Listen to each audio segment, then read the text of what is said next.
भक्ति नहीं पूरी होती तो ज्ञान भी पूरा नहीं होता। अभी भी भक्ति के संस्कार चल रहे हैं।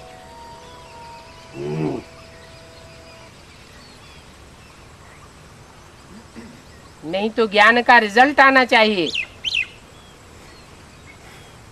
शास्त्रों में भी लिखा हुआ है अरिते ज्ञानान्न मुक्ति। वेद सबसे पुरानी भाषा है। ज्ञान के बगैर मुक्ति नहीं होती। ज्ञान से ही मुक्ति और सद्गति होती है। और वो ज्ञान एक बाप के प्रैक्टिकल स्वरूप से आता है।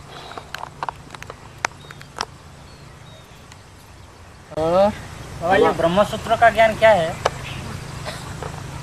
ब्रह्म का सूत्र क्या है? त्रिमूर्ति में शिव ज्योति बिंदु ऊपर दिखाया गया,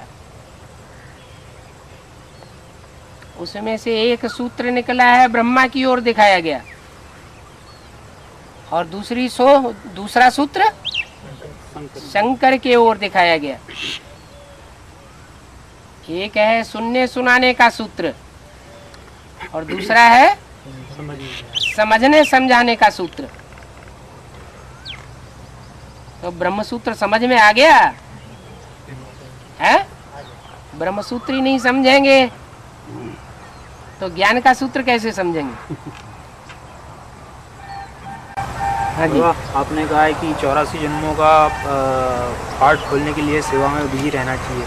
हैं? सेवा में बिजी रहेंगे तो विचार मंथन चलेगा। हाँ, जो सेवा में बिजी रहते हैं उन सेवाधारी बच्चों को बाप याद करते हैं। लेकिन बाबा क्या? सेवा में रहते रहते कर्मणा सेवा में जैसे हम लोग रहते तो उसमें विचार मंथन तो इतना चलता नहीं है ज़्यादा। प्रैक्टिस करनी है कर्मयोग की। लेकिन बाबा पक्के कर्मयोगी बनेंगे वो ही बनेंगे जो प्यार से सेवा करेंगे। जब बाबा सेवा करने का लक्ष्य रखते हैं तो बिजी रहने का लक्ष्य रखते हैं तो उसमें कर्म और योग को जोड़ने का तो इतना लक्ष्य रखते नहीं है। नहीं लक्ष्य रखेंगे तो प्राप्ति नहीं होगी। लक्ष्य रखेंगे कि हमको कर्मयोगी बनना है तो प्राप्ति होगी। सिर्फ बिजी रहने से नहीं हो जाएगा। बिजी व्यस्त रहना वो तो एक बात हो गई निरंतर याद की। निरंतर याद करने का ये तरीका है कि हम प्यार से ईश्वरीय सेवा में लगे रहें। बिना प्यार के निरंतर नहीं हो सकता। खींच खींच के सेवा करते हैं और एक प्यार पूर्वक सेवा करते हैं। जिसकी सेवा करते हैं उसके प्यार में डूबे हुए हैं। बाबा तो कहते हैं आबू रोड से माउंट आबू तक पैदल चले जाओ तो तुमको थकान नहीं होगी। अरे चढ़ना कितना मुश्किल होता है। जिसकी प्रैक्टिस नहीं होती है उसको तो बहुत मुश्किल होता है। और जो पहाड़ के रहने वाले पहाड़ी लोग हैं उनके लिए बहुत सहज होता है। बिना प्यार के बाबा सेवा हो सकता है? होती है ना, चेहरा लटक जाता है। सेवा छोड़ के भागने का दिल होता है। हाँ, ना तो उसको सेवा कैसे किया जाएगा?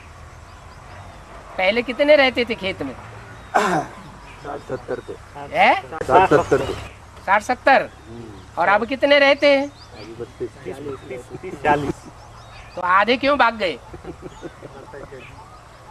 हैं? वो प्यार नहीं पैदा हुआ होगा। वो निश्चय बुद्धि नहीं बने होंगे या पहले इतने विष्णु भगवान नहीं निकले होंगे। अब माया भी गिरफ्त में आ गए, बकड़े हुए। और प्यार से सेवा करने से विचार मंथन चलने लगेगा। क्यों नहीं चलेगा? एनएस में आने के लिए कौन सी शिफ्ट चाहिए? हैं? एनएस में आने वालों में कौन सी शिफ्ट होगी? एकाग्र बुद्धि, भटकने की बुद्धि नहीं। अगर बुद्धि भटकने वाली होगी तो नए संगठन में पहुंचेंगे। नहीं। अगर बुद्धि एकाग्र होगी